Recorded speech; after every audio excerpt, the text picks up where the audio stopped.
Kenapa? Ya mas. Mbak, kenapa? Saya pusing banget nih mas. Hah? Pusing?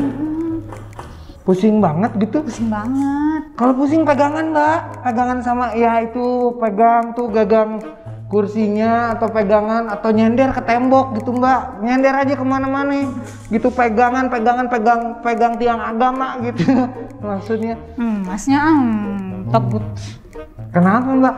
Tadinya sebenarnya gini, Abdul kan kayak kurang sopan kalau Abdul nyuguhin nawarin bahu gitu buat bersandar gitu, nanti takutnya baper gitu.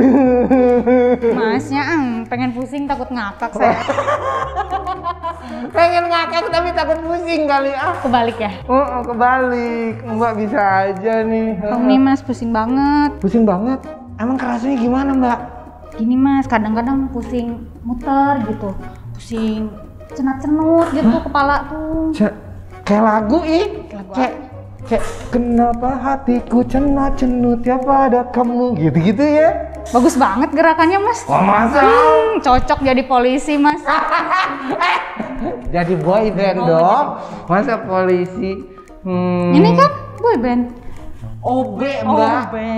Beda ya? Beda gitu. Emang mungkin ini bakat terpendam Abdul gitu untuk jadi seorang boyband tapi sadar diri gitu. Mukanya nggak nyampe gitu. Cakep kok mas. Tahu dari mana? Cakep kok pakai masker, nggak tahu kan kalau dibuka. Si mbak ini kayak antara mbak mau muji atau mau ngerendahin saya. Muji kok mas. Muji kan ya. Makasih lo udah menghibur. Oh iya sama-sama loh mbak. By the way mbak, kayak pusingnya emang kerasanya sakit banget. Sakit gitu. banget mas. Emang udah lama gitu? Ada sejarahnya sih mas. Ada sejarah? Oh, boleh deh cerita mbak. Boleh cerita nggak sih? Soalnya Abdul tuh kayak suka banget sama sejarah gitu, pelajaran sejarah. Makanya Abdul waktu SMA masuknya IPA. Mas, IPS sejarah tuh ada di IPS, mana ada di IPA sejarah. Mbak nggak tahu. Apa? Sejarah angka itu ada sejarahnya mbak. Gimana? Kayak angka 3 itu sejarahnya adalah angka 1 bertemu dengan angka 2 jadi angka 3. Itu sejarah. Ya itu bukan sejarah, itu matematika. Oh, iya, benar. Gimana sih mas gitu? Mau denger nggak? Cerita mau dengar. Jadi gini, 20 tahun yang lalu. Mohon maaf nih. Kenapa ketawa? Kalau Abdul lihat dari umurannya ini 19 tahun mbak ya? Tahuan deh. Ya ngapain ngomong 20 tahun? Berarti 20 tahun itu 19 tahunnya ya. Ngana baru lahir, 1 tahunnya belum gitu, masih dibuat gimana? Iya ya, lupa namanya juga orang pusing semua. Oh iya, wajar ya. Jadi Maksudnya 2 tahun kali. Iya betul, Iya. mas. Jadi 2 tahun yang lalu itu saya tuh sempat kecelakaan mobil mas. Parah kecelakaannya, kebentur nih kepala. Kebentur parah banget dah. Semenjak saat itu hilang ingatan. Gak tahu berapa lama ya, namanya juga orang nggak sadar kan ya, nggak sadar. Tapi sih kata keluarga 30 menitan, nggak tahu sehari, amnesia gitu. Kalau kata orang-orang sih geger otak sih mas ya. Oh, geger otak ya? Iya. Kayak nama daerah ya? Apa tuh? Geger Kalong? Rumah saya dong. Oh iya benar. Oh rumah geger Kalong? Boleh dia diantar nanti pulang. Iya mas. Ya gitu mas, semenjak saat itu sakit kepala tuh terus-terusan gitu. Ya gitu lah. Kepala. Kenapa mas? Abdul merinding tuh. Kenapa? Bener, merinding banget. Mbak kesini sama siapa sih? Ih mas, astagfirullah mas sendiri. Maksud saya Abdul merinding dengar ceritanya. Merinding kan jatuh sendiri loh mas. Masih jangan. Ih mama bercanda dong tadi mah. Assalamualaikum dulu. Waalaikumsalam. Iya bener. Iya.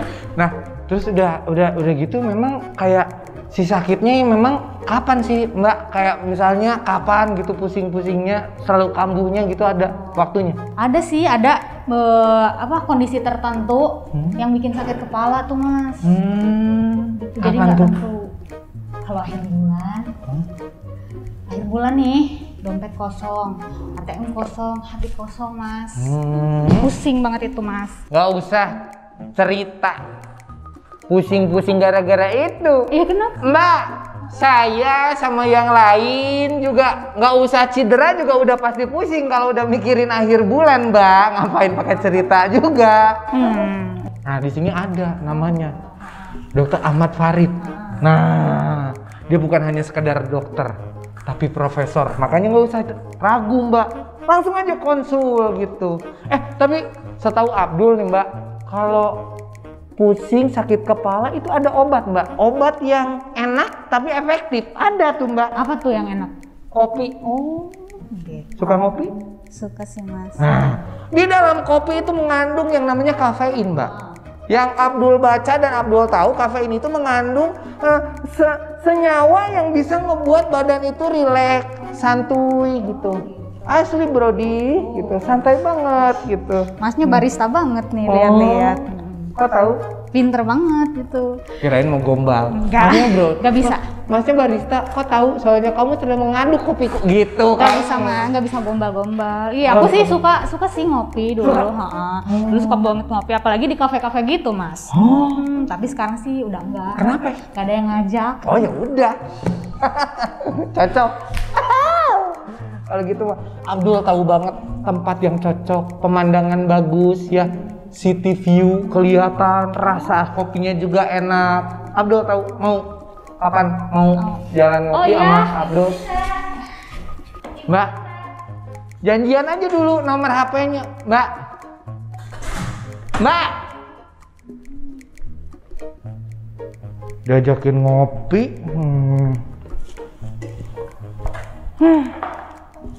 Yang penting udah usaha. Kalau usahanya gak, ya udah berarti dicoba lagi. Allah pusing banget.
Assalamualaikum warahmatullahi wabarakatuh. Saya Teguh Sowan, Ketua DPRD Kota Bandung. Pada kesempatan hari ini, alhamdulillah saya bisa berkunjung, bisa bersilaturahim ke Rumah Sakit Umum Edelweiss yang berada di sekitar Jalan Soekarno-Hatta. Saya apresiasi keberadaan Rumah Sakit Edelweiss ini untuk meningkatkan tentunya derajat kesehatan warga Kota Bandung, kemudian juga memberikan pelayanan bagi warga yang membutuhkan perbaikan kesehatan maupun pelayanan kesehatan. Mudah-mudahan dengan kehadiran Rumah Sakit Umum Edelweiss ini semakin bisa bersinergi tentunya dengan pemerintah Kota Bandung, khususnya Dinas Kesehatan Kota Bandung, kemudian juga terus membantu peningkatan pelayanan kesehatan warga Kota Bandung. Saya juga merasa senang karena bisa bertemu dengan jajaran pimpinan di Rumah Sakit Umum Edelweiss ini. Semoga tentunya mendapatkan banyak berkahan, banyak bimbingan dari Allah Subhanahu wa Ta'ala dalam perjalanan Rumah Sakit Edelweiss di Kota Bandung. Saja sukses untuk Rumah Sakit Umum Edelweiss Kota Bandung. Assalamualaikum warahmatullahi wabarakatuh. Kayaknya kita belum merdeka deh, terutama merdeka dari rasa cemas di kantor, di pusat perbelanjaan, atau di tempat-tempat kerumunan lainnya. Semuanya beresiko terkena penularan. Apalagi kalau ada kebutuhan yang mengharuskan kita pergi ke fasilitas publik. Mau nggak mau, kita harus hati-hati. Tapi aku sih yakin bisa lawan kecemasan itu dengan tetap mengikuti protokol kesehatan agar terhindar dari corona. Selain mastiin tetap safety, tapi kita juga harus pintar-pintar cari tempat yang aman.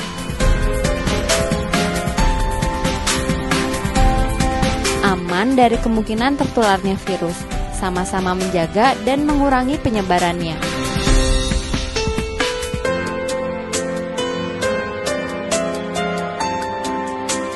Aku juga yakin bisa merdeka dari rasa cemas dan dapetin tempat yang aman tapi juga nyaman.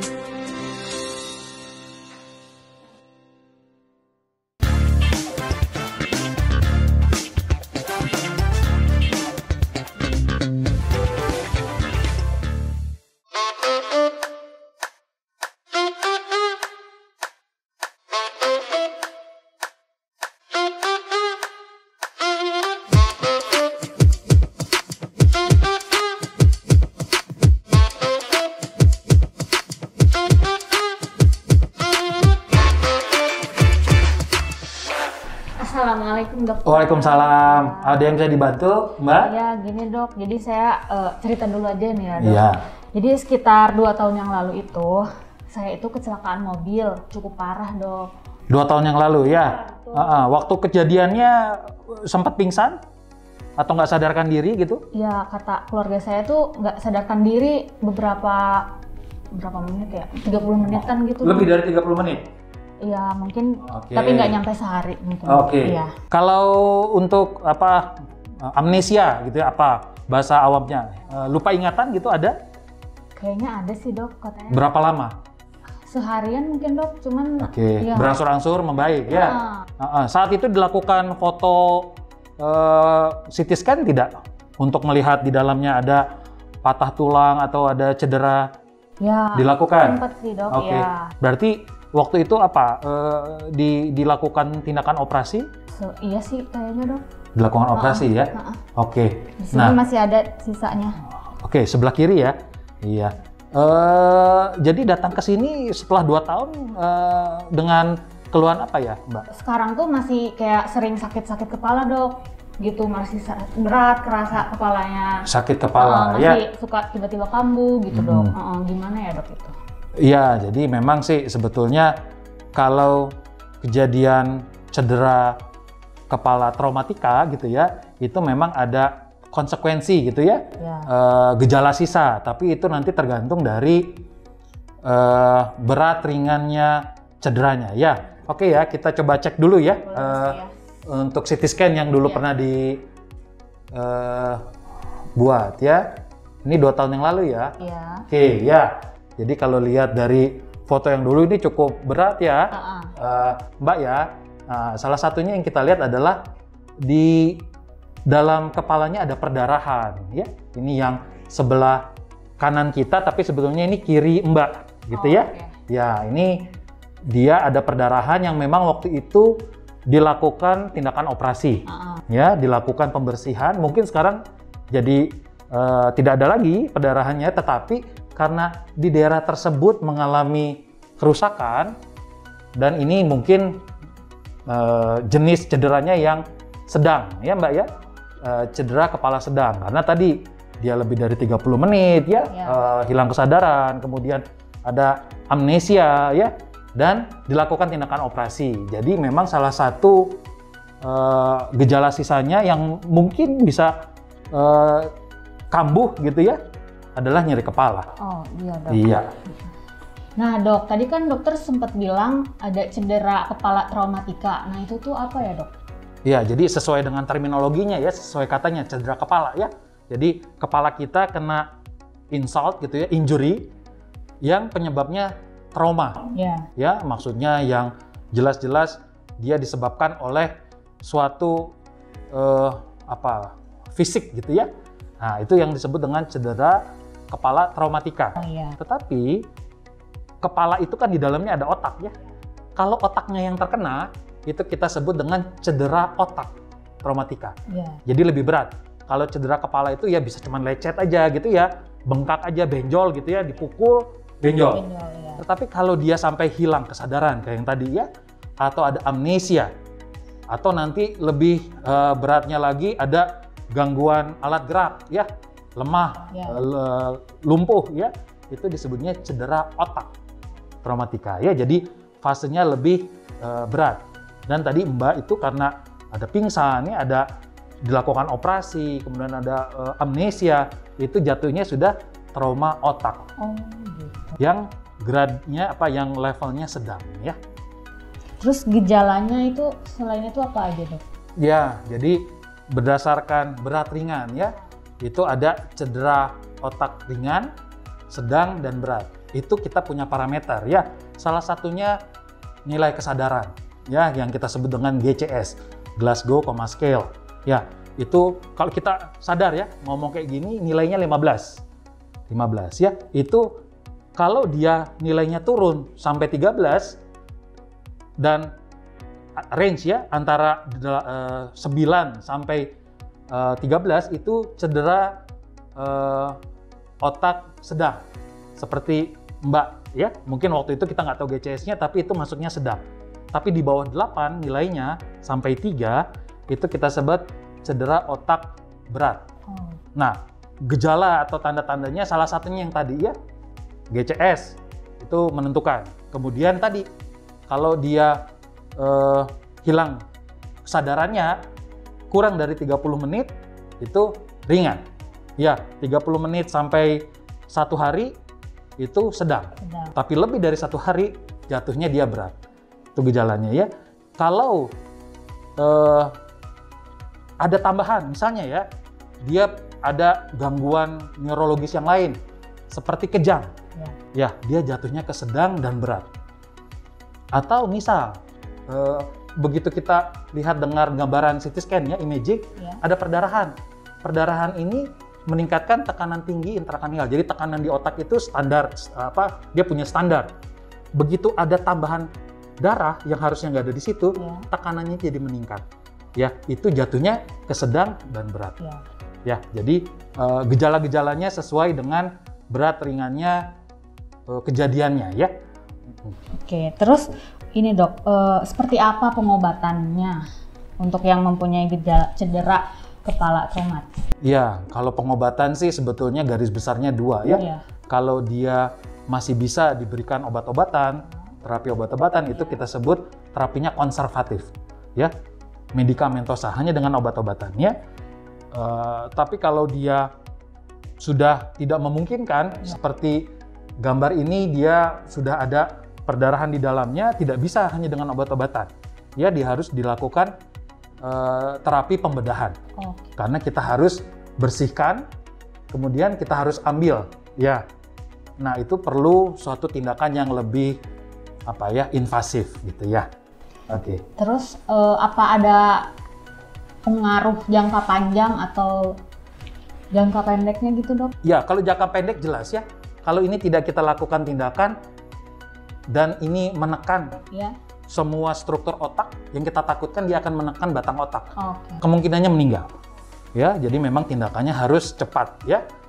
Tetapi untuk kasus-kasus yang sedang dan berat tadi, setelah kita lakukan tindakan, dia tetap akan masih ada kemungkinan gejala sisa. Ya, gejala sisa. Betul, jangka panjangnya. Mungkin setelah dia keluar dari rumah sakit, masa penyembuhan dia tidak terlalu merasakan gitu ya. Tetapi nanti setelah dia beraktivitas, mungkin dia kerja lagi, Mbak mungkin kerja lagi, sekolah lagi ya, itu mungkin akan ada beberapa gejala sisa yang bisa kita ekspektasi dari berat ringannya gejala tadi. Ya, salah satunya ya, itu kita bisa bedakan antara 3 ya, secara klinis. Klinisnya dia kalau dia berat ringan karena hilang kesadarannya lebih lama ya, nanti dia mungkin akan sakit kepala yang berkelanjutan. Ya, sakit kepala pun ada gradasinya.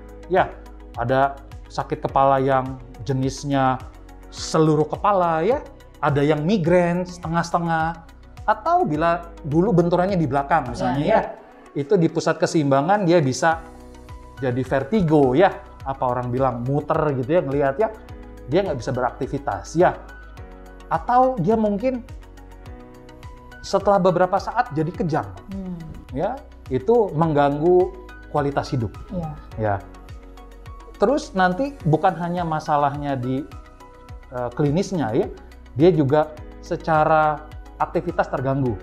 Misal sedang belajar, dia sulit berkonsentrasi atau mudah hilang konsentrasinya ya. Itu salah satu gejala yang mungkin bisa muncul atau jadi cepat lupa. Ya, kok dikit-dikit lupa padahal dulu enggak. Gitu ya. Tetapi dari itu semua yang paling merasa mengganggu itu lebih ke arah emosional. Ya. Dengan gejala-gejala tadi yang orang lain nggak ngelihat, secara fisik kan udah baik ya. Mbaknya udah operasi udah baik, tapi jadi suka emosi ya, suka cepat marah ya, irritated, mudah marah, atau ada sebaliknya jadi pendiam ya, atau depresi ya, karena orang nggak lihat dia masih nyeri kepala, tapi orang lingkungannya mikir kan kamu nggak apa-apa, baik-baik ya, jadi dia punya masalah di emotional distress gitu ya. Itu yang memang pada kasus berat mungkin hampir 90% akan mengalami hal tersebut. Jadi memang itu yang harus banyak diketahui gitu ya, untuk supaya dalam perjalanannya tidak mengganggu banyak aktivitas yang dilakukan setelah perbaikan gitu ya. Oh gitu dok, jadi sekarang solusi untuk saya gimana dok? Ya, jadi karena memang kejadiannya sudah 2 tahun ya, sudah cukup lama ya. Tetapi kita harus memastikan kondisi yang saat ini ya. Jadi saya sih rencananya agar objektif ya, kita akan melakukan CT scan kontrol untuk melihat kondisi yang terbarunya. Setelah itu baru kita diskusikan terapi atau manajemen selanjutnya. Oke, baik dok, makasih banyak atas penjelasannya. Jadi saya sudah tahu kondisi saya sekarang, jadi siap untuk CT scan. Ya, mangga, terima kasih. Terima kasih dok. Ya, dan untuk para sobat Edelweiss semua yang mengikuti topik ini, bisa mengirimkan pertanyaan atau komentar pada kolom di bawah ini yang akan kami bahas atau kami akan jawab setelah ini. Terima kasih.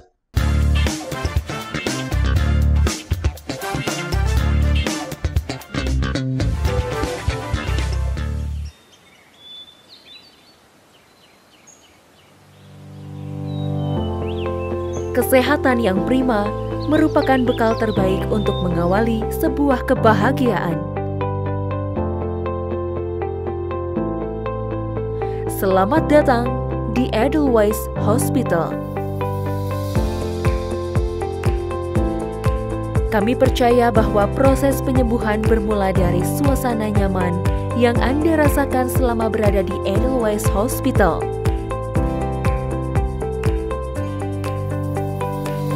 Di masa pandemi seperti sekarang, kami menerapkan protokol kesehatan yang ketat demi menjamin keamanan Anda.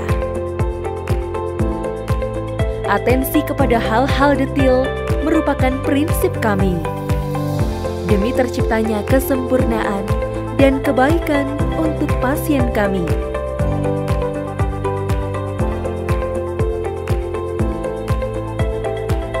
Harapan untuk bisa bergerak bebas, tersenyum lepas, menjadi semangat kami dalam memberikan servis terbaik yang bisa Anda temukan di kota ini.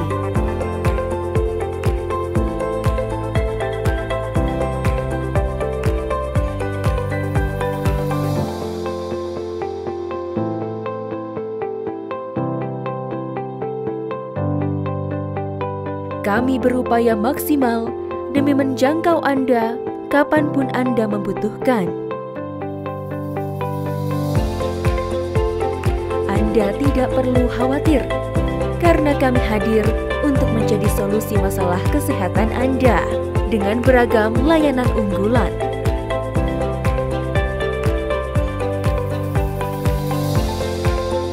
Dengannya kami berharap Anda tidak menunda penanganan medis yang diperlukan sesegera mungkin. Karena sejatinya, keamanan dan kenyamanan dapat berjalan berdampingan.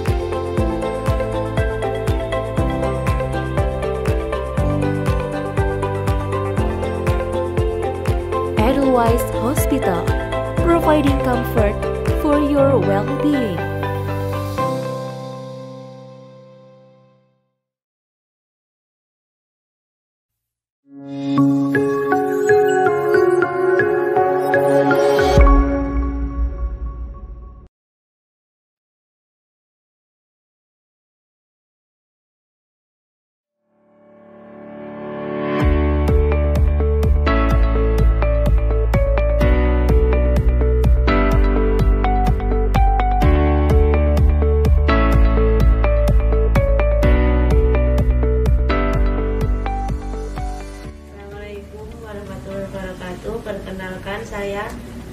pagi nanti dari Sorong, Papua Barat.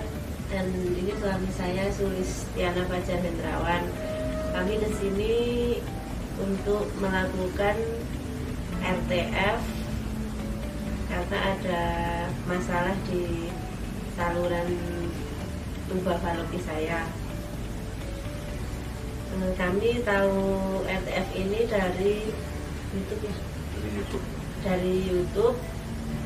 Alhamdulillah langsung menghubungi rumah sakit dan langsung diarahkan ke Dokter Ira. Tadi tindakan RTF-nya alhamdulillah berjalan dengan lancar. Timnya pelayanannya sangat bagus. Terus sabar dan alhamdulillah berhasil terbuka. Saya tambahkan, kami tahu rekanalisasi tuba falopi itu RTF ya. Ada solusi ini untuk yang pasangan-pasangan yang masih belum punya keturunan, yang dikarenakan salah satunya ada sumbatan di tuba falopi kanan dan kiri. Nah, atau orang biasanya disebut tuba falopi non paten bilateral. Nah, itu kami sebelumnya sebenarnya sudah punya keturunan, tapi karena pengen nambah lagi, jadi ada keinginan untuk program hamil, namun karena kendala tuba falopi non paten bilateral tadi, kebetulan jadi belum bisa untuk program hamil. Nah, kami cari solusi, ternyata ya alhamdulillah Allah berikan jalan dengan melalui RTF di Edelweiss Hospital ini. Awalnya kami ya cuman pokoknya cari-cari, terus kami hubungi masih dari Sorong. Jadi kami dari Sorong itu hubungi via WA rumah sakitnya, dokternya, dan semua apa yang terlibat. Alhamdulillah walaupun via WA, tapi hari ini alhamdulillah kejadian juga kami bisa RTF walaupun dengan semua perjuangannya. Terus juga sebelum RTF hari kemarin dilakukan semacam pemanasan, jadi kayak semacam tiup rahim dan sebagainya yang untuk mempermudahkan hari ini.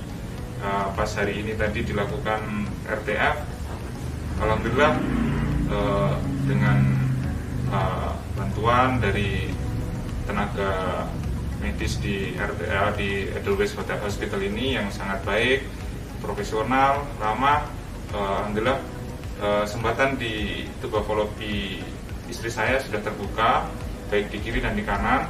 Walaupun di sebelah kanan tadi masih ada sumbatan parsial, tapi itu masih bisa nanti dilakukan terapi. Jadi mohon doanya semoga melalui RTF ini yang sudah terbuka sumbatannya, kami bisa memiliki keturunan lagi yang soleh dan solehah. Bagi saudara-saudara di luar yang mungkin mengalami kendala yang sama, jangan ragu-ragu untuk hubungi Edelweiss Hospital.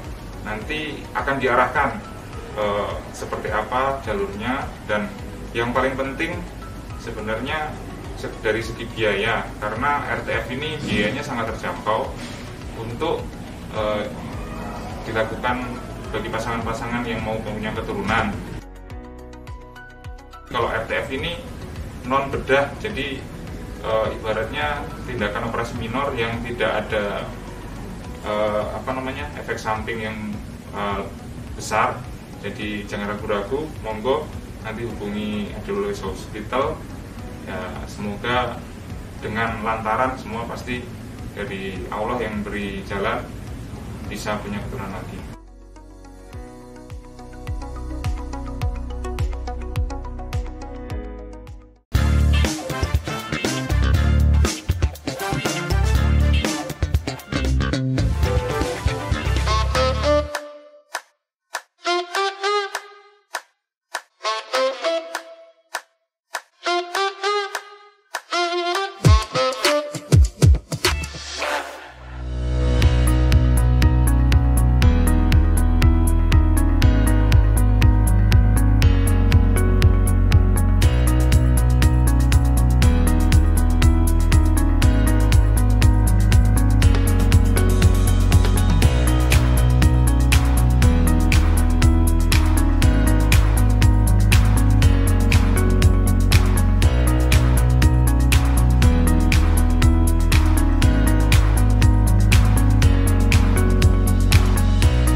Masuk.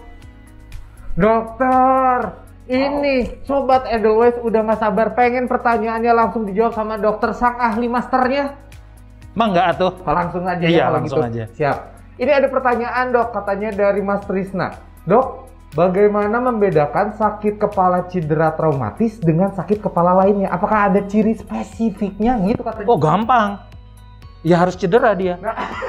Harus trauma dulu, ada tabrakan gitu ya, terpukul. Nah itu jelas traumatika. Ya, tetapi ada ya ujuk-ujuk dia pingsan jatuh ya. Tiba-tiba Beletuk. Ya, nggak ada cedera, nggak terbentur, nggak apa ya. Ya, itu mungkin cedera kepala juga, tetapi bukan karena mekanik gitu ya. Mungkin dia ada gangguan pembuluh darah ya, pecah, jatuh pingsan dia. Waduh. Gitu ya. Tapi kalau cedera kepala traumatika, wah harus ada cedera. Jadi bukan hanya sekedar yang tiba-tiba pusing, aduh udah pusing, jatuh. Bisa. Wah, Nah, itu berarti bukan traumatik. Bukan. Itu biasanya kurang duit, dok. Kalau akhir bulan mungkin juga bisa ya, sakit kepala gitu ya. Iya, dokter pernah ngalamin? Sering. Oh, aduh juga berarti. Wah, sama berarti sama dokter. Kirain Abdul dong yang ngerasain. Nih, pertanyaan yang kedua, dok.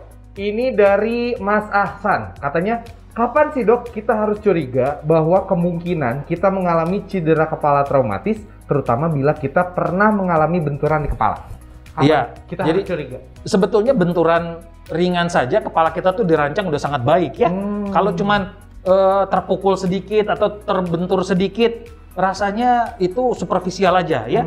Itu yang tadi kita jelaskan, cedera kepala traumatika. Tetapi begitu dia ada gejala-gejala gangguan klinis yang lain, turun kesadaran ya, lupa ya, bukan lupa ingatan, amnesia ya, ada sesuatu yang dia lupa kejadiannya. Ya, atau dia ada muntah, atau dia ada kejang. Berarti cedera kepalanya sendiri sudah mengenai otak. Jadi cedera otak traumatika itu yang harus segera dilakukan tindakan. Ya, pertama kita tanganin dulu kegawat daruratannya ya. Karena kalau dia pingsan, takutnya dia lidahnya jatuh ke belakang jadi nanti nggak nafas. Ya, itu yang harus kita pastikan dia bernafas. Atau kalau dia cedera traumanya karena kena benda tajam ya, keluar darah, kita atasin dulu perdarahannya. Setelah itu semua kita atasi kegawat daruratannya, baru kita lakukan foto kepala untuk memastikan bagian mana saja yang kena, dari depan, dari permukaan, atau sampai ke dalam. Pasti itu terlihat ya, dok ya? Pasti dilihat, karena kita kan nggak punya kemampuan seperti Superman ya. Kalau saya bisa punya X-ray, saya bisa lihat, nggak perlu CT scan. Iya, tapi karena nggak bisa, apa boleh buat ya? Kita ke Edelweiss saja ke bagian radiologi ya, minta foto ya. Bisa aja Pak. Iya. Dokter Selanjutnya, dok, ini ada pertanyaan dari Mbak Novi, dok. Dok, apakah penggunaan obat anti nyeri dalam jangka panjang diperbolehkan? Terus, karena terkadang pada pasien sakit kepala kambuhan, sakitnya tuh membuat frustasi, dok, sehingga mau tidak mau ingin cepat mereda dengan konsumsi obat anti nyeri. Gitu. Iya, betul. Ini sebetulnya masalah ya. Karena kalau kita sakit kepala itu kan nggak bisa aktivitas ya. Jadi kita mengkonsumsi obat-obatan. Sebetulnya memang kita tidak tergantung dengan obat-obatan ya, karena obat-obatan anti nyeri itu dia tergolong obat keras.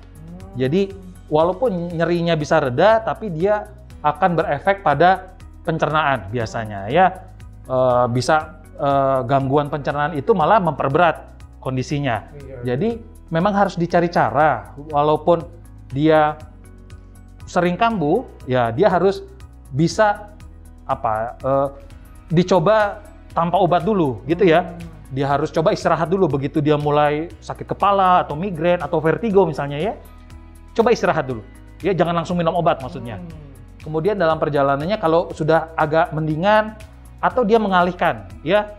Biasanya ada juga dengan latihan pernafasan atau dengan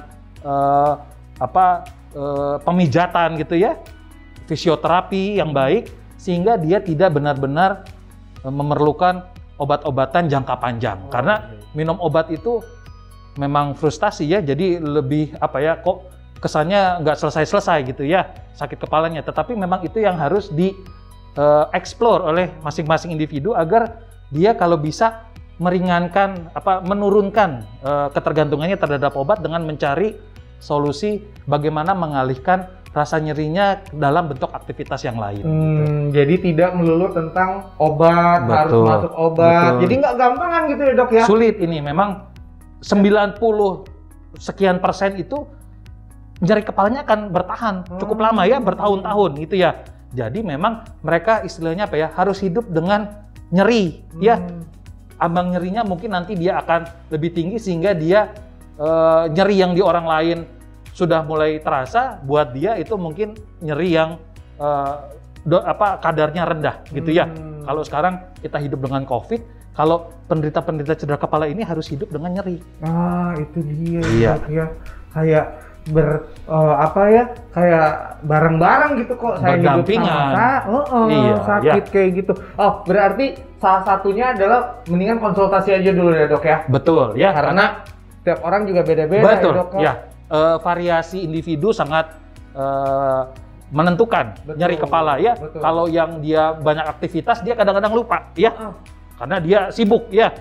Tapi kalau dia di rumah terus ya tiduran, mungkin dia semakin kerasa. Jadi karena individunya berbeda, sebaiknya diperiksakan dahulu, kemudian kita lihat yang objektifnya, pemeriksaan ulang, setelah itu kita baru atur atau berikan terapi yang sesuai dengan kondisi yang terbaru. Itu dia, cocok banget sama ini. Abdul juga ngerasain sama yang dokter Asa ini tuh, yang tadi bilangin gitu, kalau lagi sakit hati kerja aja biar lupa sama sakit hatinya gitu dok. Sulit ya kalau sakit hati ya? Susah move on. Berdampingan dengan sakit hati gitu dok ya. Pertanyaan selanjutnya dok, kita sikat langsung. Ini pertanyaan dari sebentar. Saya lupa dok, ini passwordnya. Sampai minjem soalnya. Punya manajer ya? Tahu aja, dokter jangan bilang. Iya. Selanjutnya dok, ada pertanyaan dari Mbak Alin dok. Ini katanya nanya, resiko terparah apa yang bisa dialami orang yang terkena cedera traumatis di kepala dok? Apakah bisa menyebabkan amnesia gitu, lupa ingatan dok? Oh iya, jadi kalau cedera kepala traumatika sih yang terburuknya ya meninggal ya. Karena gimana pun begitu dia kan ada tingkatannya ya, ringan, sedang, berat. Begitu yang berat dan dia sampai menekan batang otak, ya meninggal ya kalau resiko terberat ya. Tetapi dengan tadi amnesia ya, lupa ingatan ya, itu memang menentukan derajat cedera kepala ya. Kalau amnesianya kurang dari 30 kurang dari amnesia ya, kurang dari 1 hari ya, itu masih dianggapnya ringan ya, dia perlu waktu ya. Tapi kalau dari 1 hari sampai seminggu, 7 hari, itu mulai berat ya, berarti dia perlu lama untuk recovery kerusakan yang ada di otaknya ya. Tapi kalau lebih dari 7 hari itu yang hitungannya berat ya. Kalau dia sudah berat ya, dia perlu effort tambahan ya dari dokter yang spesialis gitu ya, neurologi, bedah saraf, rehabilitasi medik untuk membantu dia recovery dan melewati masa kritis untuk kondisi amnesianya. Oh, berarti amnesia itu bisa terjadi aja dok ya, bisa dihasilkan atau bisa disebabkan oleh si benturan kepala itu tadi. Betul. Karena dia sangat khas, amnesia post traumatik itu akan menjadi faktor prognosis di kedepannya ya, kondisi selanjutnya akan memburuk atau akan membaik, dan itu harus didampingi oleh tenaga medis ya, karena keluarga sendiri rasanya akan kesulitan mendampingi pasien yang sudah pulang tapi dia amnesia gitu, dia lupa gitu ya, dia semua aktivitasnya jadi terhambat karena permasalahan itu. Jadi dia harus didampingi oleh ahli medis untuk merawat pasien yang sudah sembuh dan ada di rumah tapi mengalami sequel gitu atau gejala sisa dari amnesia tadi. Berarti itu cerita-cerita di sinetron tuh benar tuh ya. Kayak tabrakan tiba-tiba amnesia, kamu siapa? Padahal itu pacarnya. Aduh kasihannya dok ya. Iya. Itu harus segera ke dokter. Mungkin ke Edelweiss mungkin ya, biar itu dia. Segera kita tangani gitu. Nah itu dia berarti. Nanti kita di sini aja berarti sinetronnya ya. Iya, saya sangat mendukung itu. Ya sudah, kalau begitu mantap, itu dia penjelasan dari dokter untuk pertanyaan-pertanyaan dari sobat Edelweiss semua. Kalau gitu Abdul lanjut kerja. Oke, beres ya. Saya ngisi status dulu ya. Oh, ngisi status? Iya dong, isi status buat lapor nanti. Oh, status apa nih, Dok? Status single atau double gitu ya. Dokter bisa aja. Oke, saya balik kerja dulu ya. Abdul juga mau balik kerja. Siap, ya, mangga. Ya, Atur nuhun. Selamat sore, Dok. Sore. Ya, terima kasih kepada sobat-sobat Edelweiss sekalian yang telah menyaksikan episode cedera kepala traumatika ini bersama saya, Profesor Ahmad Farid, spesialis bedah saraf, konsultan FICS, yang nanti akan ada episode lain dari dokter-dokter ngehits di Rumah Sakit Edelweiss. Terima kasih. Assalamualaikum warahmatullahi wabarakatuh.